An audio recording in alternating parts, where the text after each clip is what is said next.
Once considered the golden ticket for global travel, the American passport has taken a stunning fall. For the first time in 2 decades, the U.S. is not among the world's top 10 most powerful passports.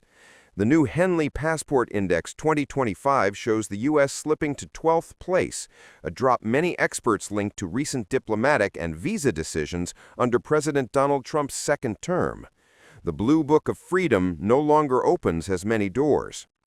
The latest Henley data reveals that American travelers can now enter 180 destinations visa-free compared to Singapore's record-breaking 195. Singapore, South Korea, and Japan now dominate the list, demonstrating how Asia's growing influence is reshaping global mobility. What does it mean?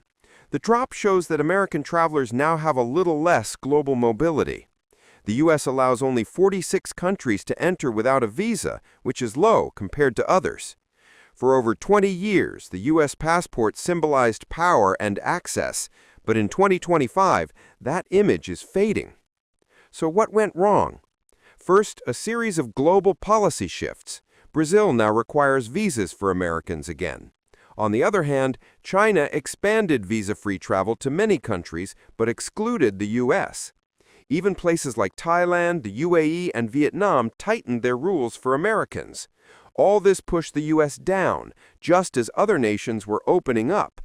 But the fall isn't just about travel policies abroad, it's also about choices made at home. We will not let what happened in Europe happen to America. That's why on my first day back in office, I directed the Secretary of State to perform a security review of high-risk regions and make recommendations for where restrictions should be imposed. Among the national security threats their analysis considered are the large-scale presence of terrorists, failure to cooperate on visa security, inability to verify travelers' identities, inadequate record-keeping of criminal histories, and persistently high rates of illegal visa overstays, and other things. Very simply, we cannot have open migration from any country where we cannot safely and reliably vet and screen those who seek to enter the United States.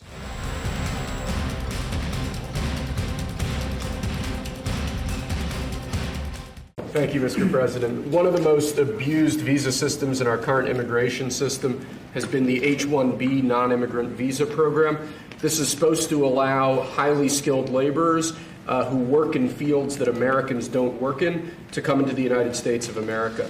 What this proclamation will do is raise the fee that companies pay to sponsor H-1B applicants to $100,000. This will ensure that the people they're bringing in are actually very highly skilled and that they're not replaceable by American workers. So it'll protect American workers, but ensure that companies have a pathway to hire truly extraordinary people and bring them to the United States to work. We need workers. We need workers. We need great workers. And this pretty much ensures that that's what's going to happen. I think, Sean, do you agree with that? Well, they're $100,000 per year. So the whole idea is no more will these big tech companies or other big companies train foreign workers. They have to pay the government $100,000, then they have to pay the employee. So it's just not economic. If you're going to train somebody, you're going to train one of the recent graduates from one of the great universities across our land.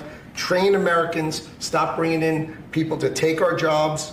That's the policy here, $100,000 a year for H-1B visas, and all of the big companies are on board. We've spoken to them about the gold card. They love it. They love it. They really love it. They need it.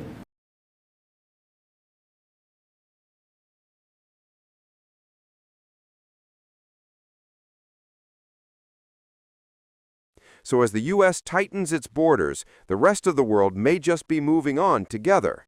The U.S. lost its leading position not just because other countries improved, but due to America's own travel policy decisions. For Washington, it's a reminder that, in an increasingly connected world, policies at home can have global consequences.